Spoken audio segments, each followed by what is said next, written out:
Sinabi sa atin ng propeta na ang patutot sa Jericho ay isang tipo ng itinalagang binhi ngayon. Pinili niyang tanggapin ang minsay, ang mga tape noong panahon niya, at gawing simbahan ng tape ang kanyang tahanan. Hindi siya maaaring sumalit sa anumang simbahan dahil ang lahat ng iba pang mga simbahan sa Jericho ay tumanggi sa muling pagkabuhay ng mga tape. Pamilyar ba ito? May isang kondisyon lamang ang hiniling ng Diyos kay Rahab, ang ipakita ang tanda at gayon din ang binhi ng denominasyon na umuusig sa tunay na butil. Dapat itong palaging ganon. Hindi sila magiging magkakasamang tagapagmana. Hindi sila magkakaugnay. Sila ay ganap na dalawang magkakaibang pangako, dalawang magkakaibang panahon, dalawang magkaibang tao sa kabuuan. Ang isa ay ang nobya at ang isa pa ay isang simbahan. At sinabi niya, pinarangalan niya ang kanyang tanda. Pinarangalan niya ang kanyang tanda noong mga araw ni Noe. Pinapakita niya pa, pinarangalan niya ang kanyang tanda sa Ehipto. Pinarangalan niya ito sa Jericho. Pinarangalan niya ito ngayon. Lagi niyang pinararangalan ang kanyang tanda kapag ito ay ipinakita. Halika at maging nobya. Wala tayong maikukumpara sa pagiging membro ng simbahan. Magandang umaga, Sabado, nitong Pebrero 7, 2026. Ngayon, ang mga agila ay nagtitipon ng liham mula sa Branham Tabernacle, minamahal na ipinanganak kay Kristo. Paano may papahayag ng isang tao sa pamagitan lamang ng mga salitang mortal ang pag-ibig at kagalakan na nasa ating mga puso upang malaman ang tunay na pahayag ng kanyang salita para sa ating panahon? Isipin, wala tayong kinalaman dito, ngunit siya ang dakilang ako nga sa pamagitan ng kanyang sariling pagpili ay itinalaga tayo upang magkaroon ng pinakadakilang bagay na maibibigay niya sa atin, ang pahayag ng kanyang salita para sa ating panahon. Naghintay siya hanggang sa dumating ang kapunuan ng panahon upang hingahan tayo ng hininga ng buhay upang marinig natin siyang makikipag-usap sa atin at sabihin, ngayon, sinikap ko ang aking makakaya upang na sabihin sa inyo at pamunuan kayo tulad ng isang ama na mamumuno sa kanyang mga anak. Kayo ay aking mga anak. Ipinanganak ko kayo kay Kristo sa pamagitan ng Ebanghelyo. Ito na ang aking ipinangangaral. Kita mo? At ako, nais kong magpalaki kayo ng mga ganap na anak. O mga anak, at nais kong iharap kayo kay Kristo sa araw na iyon. Tulad ng sinabi ni Pablo, isang malinis na birhen, walang anumang bagay sa salitang iyon maliban sa kung ano ang itatakda ng iyong puso bilang amin dito. Ang Diyos na nagsasalita sa pamagitan ng kanyang makapangyarihang anghel ay gumagabay at nangunguna sa atin. Ang nobya ni Jesus Kristo, tayo ang kanyang lubos na ganap na malinis na birhen na mga anak, at sa pamagitan ng kanyang kamangamanghang biyaya, binibigyan natin ng amin ang bawat salitang ating naririnig. Ito ang perpektong interpretasyon ng salita ng may banal na pagpapatibay. Kung ang tinig na naririnig natin sa mga tip ay ang perpektong interpretasyon ng salita, ano pang kailangan ng nobya ni Jesus Kristo?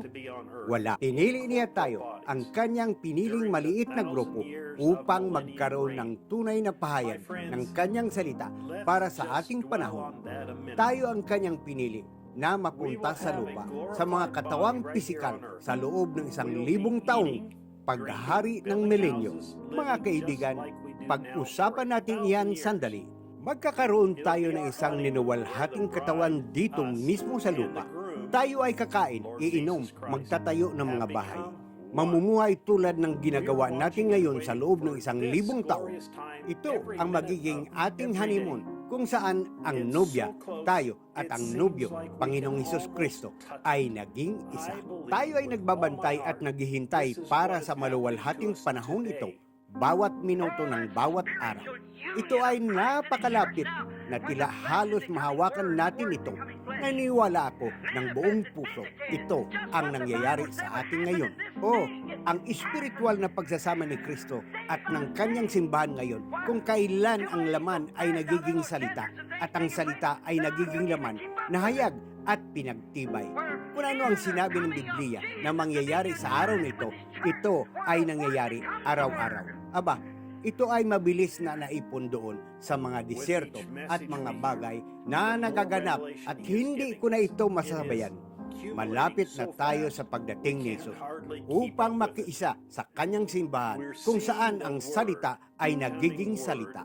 Sa bawat minsay na ating naririnig, mas maraming pahayag ang ibinibigay niya sa atin. Ito ay mabilis na naipon na halos hindi natin ito masabayan. Nakikita natin ang salita na nagiging salita ng higit pa kaysa dati. Walang kahit isang anino ng isang pagdududa sa pamagitan ng pahayag. Alam na natin kung sino tayo. Pinag-iisa niya ang kanyang nobya tulad ng sinabi niya at tayo ay bahagi nito. Nakikita natin itong nangyayari gamit ang ating sariling mga mata. Maaring hindi ito makita o maintindihan ng iba. Hindi ito para sa kanila. Ito ay para sa atin, ang kanyang mga anak. May mga tanong ang nobya sa propeta. Sapat na bang makinig lamang sa tinig ng Diyos sa mga tape? Sumagot ang Diyos at sinabi, oo. Makukuha rin ba ang ating mga anak ang lahat ng kailangan nila upang maging nobya ni Kristo sa pamagitan lamang ng pakikinig sa mga tape? Oo. Kaya ang kailangan lang ng nobya ay sa mga tape. Alam din natin na ang Diyos ay naglaak ng napakaraming iba pang mga paraan para sa kanyang mga anak. Sa pamamagitan ng kanyang mga latay ay gumaling kayo. Ngayon, una ay sinasabi ng salita. Dapat ay sapat na iyon. Ngunit kung hindi mo ito pinaniniwalaan sa salita, kung gayon ay may mga kaloob sa simbahan, tulad ng mga lalaking inspirado na malaman kung paano ituro iyon na magpapaliwanag nito sa iyo. Iyon at pananampalataya upang maniwala. Lubos kaming nagpapasalamat sa Diyos na nagkaloob siya ng mga lalaking may inspirasyon upang malaman kung paano magturo ng pagpapagaling at upang maging malinaw ito sa iba. Ngunit nais ng kanyang nobya ang kanyang perpektong sapat na daan na inilaan. Ito lang ang kailangan natin. Nais ko kayong anyayahan na sumama sa Branham Tabernacle ngayong linggo, alas 12 ng tanghali, oras sa Jeffersonville, gaya ng ating naririnig. Mga tanong at mga sagot, number 3, 64-0830-AIM. Napakasarap na matanggap ang pahayag ng kanyang salita at malaman na tayo ang salitang nagkatawang tao.